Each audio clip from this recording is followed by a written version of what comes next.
नमस्कार मित्रांनो, रहस्य गावाकडचे. आज आपण जाणून घेणार आहोत गुढीपाडवा हा सण का साजरा केला जातो.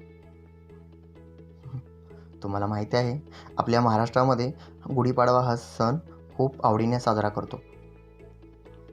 भगवान श्रीरामाचा हा विजय दिन आहे. प्रभू श्रीरामाने रावणावर विजय मिळवला होता आणि ते अयोध्येत परत पोहोचले होते.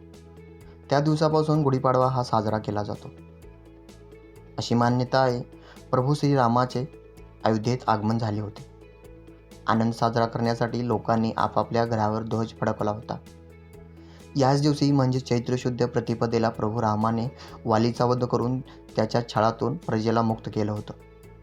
हाच तो विजयोत्सवाचा दिवस. गुढी हे सूचक आहे. याच दिवशी प्रभू श्रीरामाचा 14 वर्ष वनवासही संपला होता. म्हणून हा आनंदोत्सवाचा दिवसही साजरा केला जातो. तर मित्रांनो, आपण गुढी कशी उभारायची? गुढी बनवण्यासाठी बांबूची काठी, साडी किंवा ब्लाऊज पीस चालेल, साखरेची गाठ, कडुलिंबाची पानं, फुलांचे हार, तांब्याचा गडवा, आंब्याची डहाळे, अष्टगंध, हळद, कुंकू आणि पाट. गुढी उभारण्यासाठी बांबूची काठी स्वच्छ धुवून घ्यावी.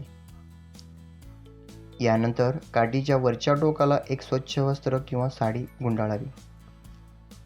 मग कडुलिंब, आंब्याची डहाळे, फुलांची आणि साखरेच्या गाठीची माळ बांधून घ्यावी.